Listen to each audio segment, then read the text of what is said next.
Origin Squawk, Dhiram. Director, Jithin Suresh T. Writers, Deebius Nair and Sandeep Sadanandan. DOP, Zaugant SV. Editor, Naghuran. നാഗൂറൻ Ramachandran. DOPയുടെ കാര്യം പറയുകയാണെങ്കിൽ ഭയങ്കര night ഷോട്ടൊക്കെ നന്നായിട്ടുണ്ട്. ഭയങ്കര ഫാസ്റ്റായിട്ടുള്ള പരിപാടി ഇതിന് മൊത്തത്തിൽ. അപ്പോൾ അതിനനുസരിച്ചുള്ള ഷോർട്സും മേക്കിങ്ങും പരിപാടികളും അതോടൊപ്പം തന്നെ കട്ട്സും ഇങ്ങനെ പൊട്ടപ്പൊട്ടപ്പൊട്ടേന്ന് പറഞ്ഞു. അതായത് വളരെ 2.5 മണിക്കൂറുണ്ടെങ്കിലും എസ്പെഷ്യലി ഫസ്റ്റ് ഹാഫൊക്കെ വളരെ ഫാസ്റ്റായിട്ടാണ് പോകുന്നത്. Music and original score Manikandan Ayyappan. Anchakkallakokkan മുതൽ ഞാൻ പണ്ടുള്ള ഒരു മ്യൂസിക് ഡയറക്ടറാണ്. കിടലിൽ വർക്ക് എടുക്കുന്ന ആളാണ്. കണ്ടംപററിയിൽ പൊള്ളിക്കുന്ന ആളാണ്. പക്ഷേ ഇതിൽ പൊളിച്ച് കുറച്ചങ്ങ് കൊഞ്ചം ഓവറെ തിരിയല്ലേ എന്ന് പറഞ്ഞ പോലെ പോയി.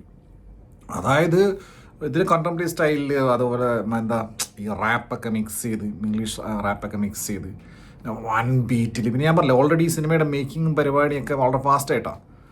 പക്ഷെ ഇത് കുറേ കഴിഞ്ഞപ്പോൾ ഒരുമാതിരി DJ പാർട്ടി കാര്യം പോലെ ഫുള്ള് ഇട്ടി പിന്നെ ഇന്ദ്രജിത്തിൻ്റെ സ്കോർ, അങ്ങോട്ട് വെറുതെ നടക്കുമ്പോൾ സ്കോർ, തിരിഞ്ഞു നിൽക്കുമ്പോൾ സ്കോർ, വണ്ടി സ്റ്റാർട്ടാക്കുമ്പോൾ സ്കോർ, വണ്ടി ഓടുമ്പോൾ സ്കോർ, ആരെങ്കിലും കണ്ടാ സ്കോർ, കണ്ണിലെ സ്കോർ, രാത്രി സ്കോർ, പകൽ സ്കോർ, ഇങ്ങനെ സ്കോർ കൊണ്ട് ഏറും കളി എന്ന് വെച്ചാൽ ലാസ്റ്റ് ഇത് ചില വീഡിയോസൊക്കെ കാണില്ലേ, അമേച്ചറിഷായിട്ടുള്ള വീഡിയോസ് എഡിറ്റ് ചെയ്യുമല്ലോ ആൾക്കാർ മാസ് കാറ്റാൻ വേണ്ടിയിട്ട്, ഫാൻസ് എഡിറ്റില്ലേ, അന്തളവുക്കുള്ള ഒരുമാതിരി സ്കോറിങ് ആയിപ്പോയി അവസാനപ്പോഴേക്കും. ഈ റാപ്പ് മിക്സ് ചെയ്തിട്ടുള്ള ഒരു സോങ് കൊള്ളായിരുന്നു. ഇവർ കോഴിക്കോട് നിന്ന് ട്രിവാൻഡ്രത്തേക്ക് പോകുന്ന ആ ജേണിയുള്ളൊരു സോങ് കൊള്ളായിരുന്നു. പിന്നെ ഫ്ലാഷ് ബാക്കിലുള്ള സ്കോർ ലൈട്രസാണ്, അത് നൈസായിട്ട് ചെയ്തിട്ടുണ്ട്. പക്ഷേ എന്നാലും അവിടെയും കുറേ സോങ്സ് ഒക്കെയാണ്.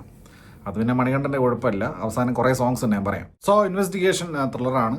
പോലീസ് ഓഫീസറായിട്ട് ACP സ്റ്റാലിൻ ആയിട്ട് നമ്മുടെ ഇന്ദ്രജിത്ത് വല്ലപ്പോഴും സിനിമകൾ ചെയ്ത് പോകാറുണ്ട്, ആരും അറിയാറില്ല എന്ന് മാത്രം. പുള്ളി മറ്റെന്താണ് നിങ്ങൾ ചില്ലറ പൈസ ഇട്ട് വെച്ചിരിക്കുന്ന സ്വർണ്ണപ്പെട്ടിയിലൊക്കെ പറയുന്ന പോലെയൊക്കെയാണ് ആൾക്കാർ പറയുന്നത്, യൂസ് ചെയ്യുന്നില്ല എന്നൊക്കെയാണ് പറയുന്നത്. പുള്ളി ഗംഭീര ആക്ടറാണ്, അതിൽ യാതൊരു തർക്കമില്ല. പുള്ളി ഓൾറെഡി പ്രൂവ് ആയിട്ടുള്ളതാണ്.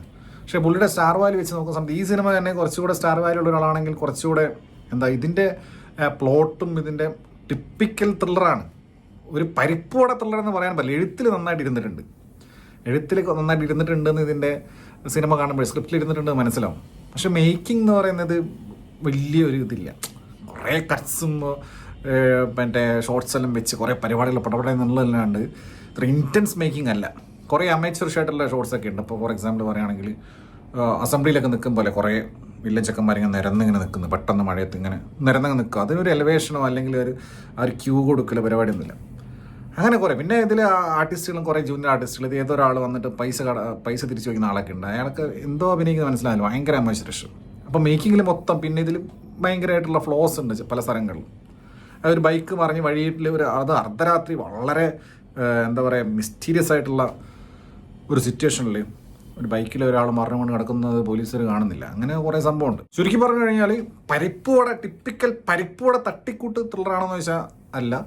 പക്ഷെ ഒരു ഗംഭീരമായിട്ടുള്ള സസ്പെൻസ്, നമ്മളെ സീറ്റ് അടിച്ച് അങ്ങനെ ഷോക്കിംഗ് ആയിട്ടുള്ള അങ്ങനെയില്ല. വെറുതെ ഇങ്ങനെ ഒരു ഞാൻ പറഞ്ഞു ഒരു ഇടത്തരം ത്രില്ലർ. പിന്നെ ദിവ്യ പിള്ളൈ, ഇദ്ദേഹത്തിൻ്റെ ഇൻവെസ്റ്റിഗേഷൻ ഓഫീസറിൻ്റെ സ്റ്റാലിൻ്റെ അസിസ്റ്റൻസായിട്ട്, പിന്നെ നിഷാന്ത് സാഗർ, 2 പേര് SI-മാരാണ്. സ്ത്രീ വേണമല്ലോ, സ്ത്രീ പ്രാതിനിധ്യം ഉറപ്പാക്കാൻ വേണ്ടിയിട്ടാണ് ദിവ്യ പിള്ളൈ.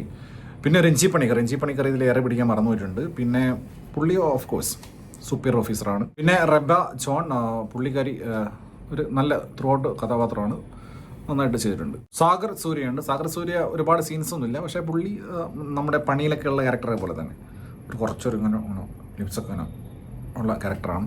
അവന്തിക മോഹനുണ്ട്, മറ്റേ ദിനേശ് പണിക്കരുണ്ട്, ശ്രീത് രവിയുണ്ട്, പിന്നെ കുറേ കഥാപാത്രങ്ങൾ. പിന്നെ ഇവനൊക്കെ ഏതിടെയും തോന്നിപ്പിക്കുന്ന വിധത്തിലുള്ള കുറേ ചെക്കന്മാർ. അവരൊന്നും മര്യാദ കാണിക്കുന്നൊന്നുമില്ല, പക്ഷേ നമുക്ക് അങ്ങനെ തോന്നും തുടക്കത്തിൽ പ്രത്യേകിച്ചും. അങ്ങനെ ഈ ഓഫീസർ ഈ ഇന്ദ്രജിത്തിൻ്റെ ക്യാരക്ടർ സ്റ്റാലിൻ, പുള്ളിയുടെ സ്പെക്കുലേഷൻസ്, പുള്ളിയുടെ പെർസ്പെക്റ്റീവിൽ പുള്ളി ഇങ്ങനെ ഇമാജിൻ ചെയ്യുന്നതൊക്കെ സീൻസായിട്ട് തന്നെ കാണിക്കുന്നുണ്ട്. സാധാരണ ഇങ്ങനെ വേർബലി പറയാണല്ലോ ചെയ്യാം. ഒന്ന് അവരവിടെ പുറപ്പെട്ടു, ഇങ്ങോട്ട് പോയി. ഇത് പുള്ളി അവിടെ ഇങ്ങനെ നിന്നിട്ട് എഡിറ്റിങ്ങിൽ ഇങ്ങനെ ആ റിയൽ ഇൻസിഡൻറ്റ് പോലെ കാണിക്കുന്ന അങ്ങനെ കുറേ സീൻസ് ഉണ്ട്. അതൊക്കെ നന്നായിരുന്നു. അങ്ങനെ ഫസ്റ്റ് ഹാഫിൽ അത്യാവശ്യം പ്രത്യേകിച്ചും ഈ വില്ലൻ ആരാണ്, ഹൂ ഇസ് ഇറ്റ് എന്നുള്ള ആ സംഭവം ഉണ്ടല്ലോ, അത് നമുക്കൊരു ക്യൂരിയോസിറ്റി ഉണ്ടാക്കിക്കൊണ്ട്, എസ്പെഷ്യലി ആ കോസ്റ്റ്യൂം ഫുള്ള് ബ്ലാക്ക്, ഹെൽമെറ്റൊക്കെ വെച്ചിട്ട് ഗ്ലൗസൊക്കെ ഇട്ടിട്ട്, അപ്പോൾ അതങ്ങനെ നിലനിർത്തി. പിന്നെ ഫസ്റ്റ് ഹാഫ് കഴിഞ്ഞ് സെക്കൻഡ് ഹാഫിലേക്ക് വന്ന് പിന്നെ ട്വിസ്റ്റ് ആഫ്റ്റർ ട്വിസ്റ്റ്. അതായത് ഒരാളാണെന്ന് വിചാരിക്കുമ്പോൾ അയാളായിരിക്കില്ല, അങ്ങനെ പോകുന്ന പരിപാടി ഉണ്ടല്ലോ, പുറകെ പോവാം. ഇപ്പോൾ ലാസ്റ്റ് ആയപ്പോഴേക്കും എന്താ വെച്ച് കഴിഞ്ഞാൽ flash back after flash backs. അപ്പോൾ അങ്ങനെ വന്ന് 2.5 മണിക്കൂറുണ്ടല്ലോ. അപ്പോൾ പിന്നെ വന്ന് ഇത് പതുക്കെ ഒരു ഇൻവെസ്റ്റിഗേഷൻ തുടർന്ന ഒരു സീരിയലിലേക്ക് മാറുന്ന കാഴ്ച പിന്നെ കാണുന്നത്. പിന്നെ കരച്ചിലായി, പിഴിച്ചിലായി, നാടകമായി, ഇപ്പം സെൻറ്റി സോങ്സായി, കുറേ ഫ്ലാഷ് ബാക്കിലൊക്കെ ഇത്രയും സോങ്സ്. ഇതെന്താ ഫ്ലാഷ് ബാക്കെല്ലാം പറഞ്ഞ് ഒഴിവാക്കണ്ടേ? നമുക്ക് മനസ്സിലാവില്ലേ? നിങ്ങൾ കുറച്ച് സീൻസ് പറഞ്ഞാൽ തന്നെ നമുക്ക് മനസ്സിലാവില്ലേ? ഇത്രയും ഇങ്ങനെ വലിച്ചു കെട്ടി പറഞ്ഞത് എനിക്ക് മനസ്സിലായിട്ടില്ല. അത് അവിടെ മടുപ്പിച്ച് കളഞ്ഞു. അവസാനമായപ്പോഴേക്കും ഒരു ആ സസ്പെൻസ് ത്രില്ലറൊക്കെ മാറി ഒരു സീരിയൽ കാണുന്ന ലെവലിലേക്ക് പോയി. പിന്നെ ഇതിലൊരു ചെക്കനുണ്ട്, ചെക്കൻ നന്നായിട്ട് അഭിനയിച്ചിട്ടുണ്ട്. അപ്പോൾ അവന് കിട്ടിയിരിക്കുന്ന ട്രോമ, ഇപ്പോൾ റിവെഞ്ച് ത്രില്ലർ എന്ന സമയത്ത് സ്വാഭാവികമായിട്ടും ഈ ട്രോമ എന്ന് പറയുന്ന സാധനം കാണിക്കാൻ വേണ്ടിയിട്ട് അവരെന്തൊക്കെയാണ് കാണിക്കുന്നത്? എ സർട്ടിഫിക്കേഷൻ കിട്ടിയ സിനിമയാണ്. അപ്പോൾ പിന്നെ സ്വാഭാവികമായിട്ട് അവർ കാണിക്കാനുള്ള റൈറ്റ് ഉണ്ട്, അല്ലെങ്കിൽ അത് അങ്ങനെ കാണിച്ചുകൊണ്ടാണ് എ സർട്ടിഫിക്കേഷൻ കൊടുത്തിട്ടുള്ളത്. അപ്പോൾ അത് ഉള്ള അങ്ങനെയുള്ള ആൾക്കാർ കണ്ടാൽ മതി, വലിയ ആളുകൾ കണ്ടാൽ മതി. പക്ഷേ നമ്മൾ കാണുന്ന പടങ്ങളിലല്ലോ അത്രയും വൈൽഡായിട്ടുള്ള, അത്രയും വിയേർഡായിട്ടുള്ള, അത്രയും ക്രൂവലായിട്ടുള്ള, കോർബഡ് ആയിട്ടുള്ള സിനിമകൾ നമ്മൾ കണ്ടിട്ടുണ്ട്. പക്ഷേ ഇതിലെന്താ വെച്ച് കഴിഞ്ഞാൽ ഭയങ്കര ഫോഴ്സ്ഡ് ആയിട്ട് കാണിക്കാണ്ട് ഫോർ ദ സേക്ക് ഓഫ് അങ്ങനെ കാണിച്ച പോലെ തോന്നി. ഇതിൽ ചില സീൻസൊക്കെ പ്രത്യേകിച്ച് ഒരു പിന്നെ ചെറിയ കുട്ടിയൊക്കെ വന്ന സമയത്തേ അത് ഒരു ഭയങ്കര എനിക്കത് ഭയങ്കര ഒരു വിയേർഡായിട്ടും ഭയങ്കര ആ സിനിമയായിട്ട് യോജിച്ച് പോകുന്നതായിട്ട് തോന്നിയിട്ടില്ല. ഒരു ക്രിക്കറ്റ് സ്റ്റമ്പിൻ്റെ സീനൊക്കെ ഉണ്ട്, അത് എന്തിനങ്ങനെ കാണിച്ച് എനിക്ക് മനസ്സിലായിട്ടില്ല. പിന്നെ റേപ്പ് സീൻസൊക്കെ കാണിക്കുന്ന സമയത്ത് അതായത് ഒബ്ജക്റ്റിഫൈ ചെയ്യും പോലെയാണ് കാണിച്ചിരിക്കുന്നത്. അപ്പോൾ അതിൻ്റെ ആവശ്യം ഉണ്ടായിരുന്നു എനിക്ക് തോന്നിയില്ല. ഈ സിനിമ ഡിമാൻഡ് ചെയ്യുന്നതായിട്ട് എനിക്ക് പേഴ്സണലി ഫീൽ ചെയ്തിട്ടില്ല. അല്ലാതെ തന്നെ കൺവിൻസിങ് ആണ്. അല്ലാതെ തന്നെ ഉണ്ടായിരിക്കുന്ന ട്രോമയും റിവെഞ്ച് എടുക്കാനുണ്ടായിട്ടുള്ള റീസൺസ് ഒക്കെ ഓൾറെഡി കൺവിൻസിങ് ആണ്. ഇത്രയും സീൻസ് വലിച്ചു നീട്ടി ഇത്രയും ബ്രൂട്ടൽ എന്ന് പറഞ്ഞു കഴിഞ്ഞാൽ നിങ്ങൾ വിചാരിക്കും പോലെ അങ്ങനെ ബ്രൂട്ടാലിറ്റി എല്ലാം പറയാം. അത് പ്ലേസ് ചെയ്തിരിക്കുന്നുണ്ടാവുന്ന ഒരു തരത്തിലുള്ള വിയേർഡ്നെസ് ഉണ്ടല്ലോ, അതുകൊണ്ടാണ് അങ്ങനെ തോന്നിയിട്ടുള്ളത്. അപ്പോൾ അങ്ങനെയുള്ള ഒരു സിനിമ. പിന്നെ ക്ലൈമാക്സും ടൈലൻ്റൊക്കെ പറഞ്ഞു കഴിഞ്ഞാൽ നമുക്ക് ഓൾറെഡി മനസ്സിലാവും, ടിപ്പിക്കലാണ്. പിന്നെ ചെറിയ എന്തൊക്കെയോ അങ്ങനെയാണ്. അപ്പോൾ എന്നെ സംബന്ധിച്ചിടത്തോളം ഈ സിനിമ ഞാൻ തുടക്കത്തിൽ വലിയ കുഴപ്പമില്ലാത്തൊരു ആവറേജ് ത്രില്ലേഴ്സ് എനിക്ക് പേഴ്സണലി ഇഷ്ടമായതുകൊണ്ടും ഇങ്ങനെ കണ്ടുപോയതാണ്. പിന്നെ അവസാനം ആയപ്പോഴേക്കും ഒരു സീരിയൽ നിലവാരത്തിലേക്ക് പോയും, പ്രത്യേകിച്ച് നമ്മൾ ഫീലിംഗ് നത്തിങ് എന്ന് പറയില്ലേ, അപ്പോൾ അങ്ങനത്തെ ഒരു സിനിമ. നമ്മുടെ അജു വർഗീസും, പുള്ളി ഒന്നും കാര്യമായിട്ട് ചെയ്യാനൊന്നുമില്ല, പക്ഷെ പുള്ളി ചെയ്തിട്ടുണ്ട്. സോ ഇന്ദ്രജിത്ത് നന്നായിട്ട് അഭിനയിച്ചതുകൊണ്ട് മാത്രം കാര്യമില്ല. അത്ര എക്സെപ്ഷണൽ ആയിട്ടുള്ള സ്ക്രിപ്റ്റ് ആണെങ്കിൽ, എക്സെപ്ഷണൽ ആയിട്ടുള്ള ഫിലിമാണെങ്കിൽ മാത്രമേ ബോക്സ് ഓഫീസിൽ ആ സിനിമ രക്ഷപ്പെടൂ.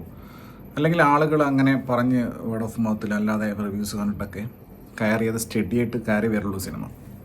അല്ലാതെ ഫസ്റ്റ് ഷോ ആളെ കയറ്റാനുള്ള പവറുള്ള ഓറയുള്ള സ്റ്റാർ വാല്യുള്ള നടനല്ലല്ലോ ഇന്ദ്രജിത്ത്. അപ്പോൾ അങ്ങനെയുള്ള വാദങ്ങൾക്ക് പ്രസക്തി ഇല്ല എന്നുള്ളതാണ്. അങ്ങനെയുള്ള നടന്മാരുടെ സിനിമകൾ പോലും പരാജയപ്പെടും. കാരണം എന്താ, ഫസ്റ്റ് ഡേ തന്നെ റിപ്പോർട്ട്സ് വരുമ്പം ആൾക്കാർക്ക് മനസ്സിലാവും പടം വീണമെന്നുള്ള. ഇപ്പോൾ പൃഥ്വിരാജിൻ്റെ വിലായത്തെ പുത്തകണ്ടല്ലേ. അപ്പോൾ അങ്ങനെയാണ്. അപ്പോൾ ഇതിലിങ്ങനെ വാദങ്ങളും തിയറീസും വെച്ചിട്ട് കാര്യമില്ല. അങ്ങനെ ഇന്നാളെ യൂസ് ചെയ്തില്ല, യൂസ് ചെയ്യേണ്ട ആൾക്കാർ യൂസ് ചെയ്യും. അത് സ്വാഭാവികമായിട്ട് സംഭവിക്കുന്ന കാര്യം.